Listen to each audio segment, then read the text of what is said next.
The air inside Rabat's Prince Moulay Abdallah Stadium crackled with an almost unbearable tension.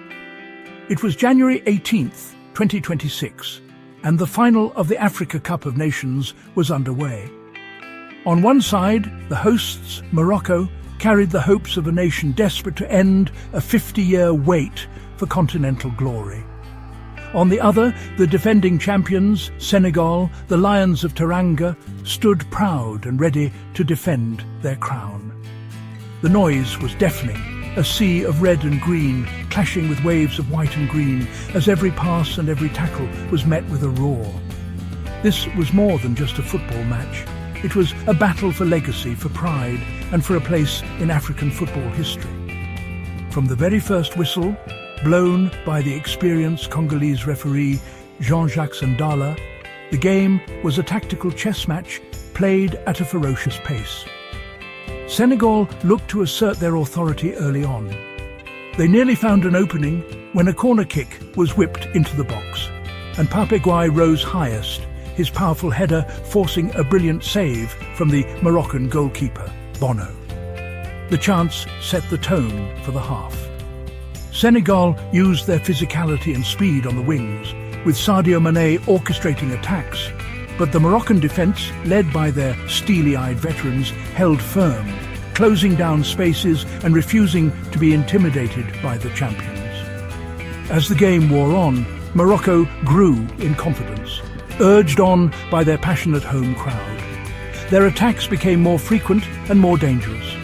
The Atlas Lions began to probe the Senegalese backline, with Brahim Diaz finding pockets of space and Ayoub El Kaabi making intelligent runs. In the second half, El Kaabi found himself with a golden opportunity inside the box, but his shot was smothered by the imposing figure of Edouard Mendy, who stood tall when his team needed him most. The Senegalese keeper was a wall, making several crucial saves that kept his team in the contest. The final whistle for normal time blew, and the scoreboard remained stubbornly locked at 0-0. Both teams had given everything. They had fought for every ball, contested every duel, and left it all on the pitch.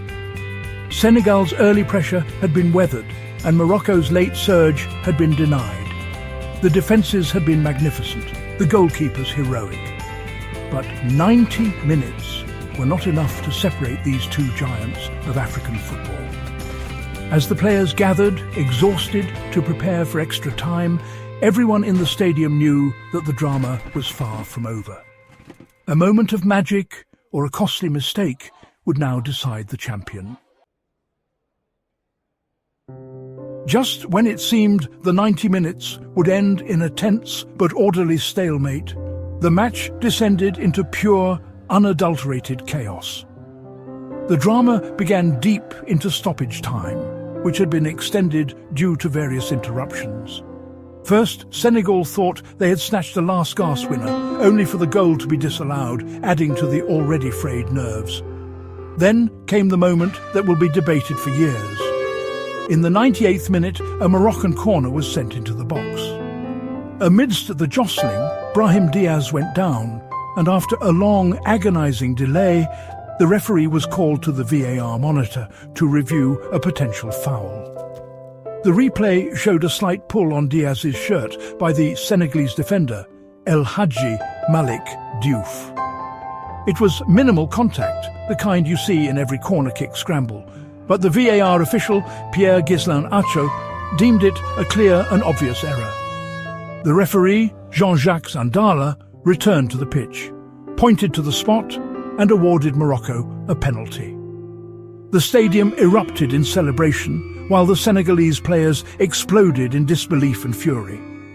They felt a grave injustice had been committed, that the decision was a gift to the host nation.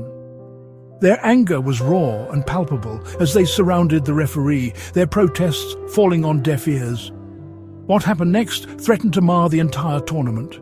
Consumed by a sense of betrayal, the Senegalese players collectively decided to walk off the pitch. Several of them were already heading down the tunnel, their AFCON dream seemingly turning into a nightmare of protest and potential disqualification. For a staggering 14 minutes, the final hung in the balance.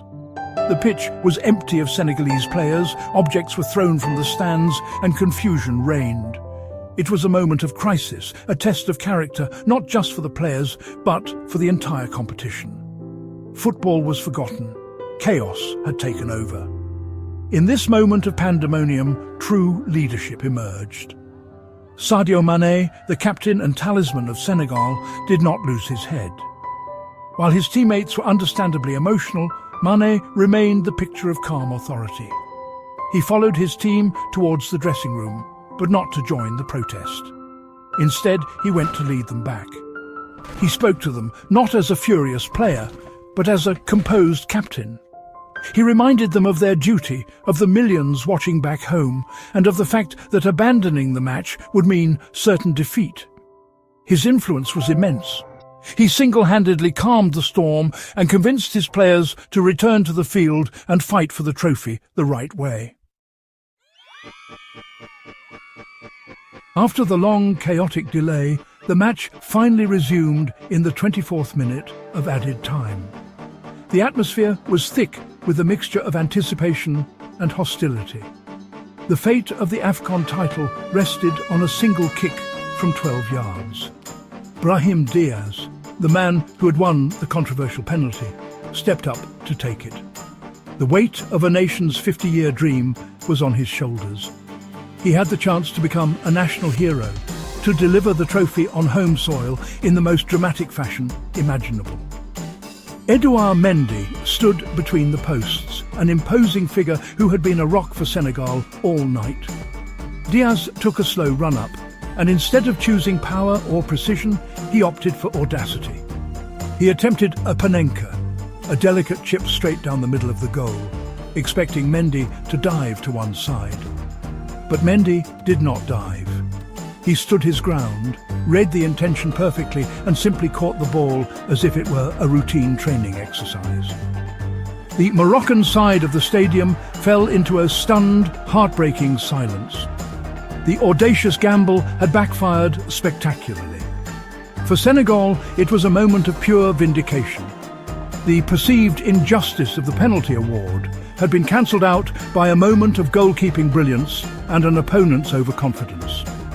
The final whistle for the end of normal time blew shortly after, and the game moved into extra time. The psychological momentum had swung dramatically in Senegal's favour. They had stared into the abyss of a protest-induced forfeit and a last-second penalty defeat, only to be given a massive reprieve. They entered the extra period not with exhaustion, but with renewed energy and belief. Morocco, on the other hand, was left shell-shocked. The golden opportunity to win the cup had been squandered in the most painful way possible, and they now had to lift themselves for another 30 minutes of grueling football. Just 4 minutes into the first half of extra time, Senegal made their renewed spirit count. The ball found its way to the veteran midfielder Idrissa Gana Gueye, who laid it off to his namesake, Pape Gueye, just outside the penalty area. The powerful midfielder took one touch to set himself, powered past a defender, and unleashed an unstoppable left-footed thunderbolt. The ball flew like an arrow, rocketing past the outstretched arms of Bono and crashing into the top corner of the net. The Senegalese bench erupted, and their small corner of the stadium exploded in delirious celebration. It was a goal worthy of winning any final. Pape Guye's magnificent strike proved to be the decisive moment of a final that will live long in the memory. For the remaining 26 minutes of extra time, Senegal defended with the heart and determination of champions. They threw their bodies on the line, cleared every cross, and fought for every loose ball. Morocco, heartbroken and exhausted, tried to muster a response, but their spirit had been broken by the penalty miss and Guye's stunning goal. The Lions of Teranga held on, and when the final whistle finally blew, they collapsed to the ground in a mixture of joy and exhaustion. They had done it. They were champions of Africa for the second time. The celebrations were wild and emotional. Players and staff poured onto the pitch, lifting each other up, dancing and singing in front of their ecstatic travelling fans. Tears of joy streamed down their faces as they draped themselves in the Senegalese flag. For Morocco, it was a scene of utter devastation. Their players lay on the turf, inconsolable, as their 50-year wait for an AFCON title was painfully extended. They had come so close, inches away from glory, only to have it snatched from their grasp in the most dramatic and cruel fashion. The dream of winning on home soil had turned into a public heartbreak. While Pep Gueye was the goal-scoring hero and Edouard Mendy was the saviour with his penalty stop, the victory was ultimately forged by the leadership of one man, Sadio Mane. When his team was on the brink of walking away from the biggest match of their lives, blinded by rage and a sense of injustice, he was the voice of reason. His decision to bring his team back from the tunnel was not just a captain's duty, it was the act that won Senegal the cup. Without his calm intervention, the story would have been one of forfeit and disgrace. Instead, it became a tale of resilience, character, and triumph against adversity.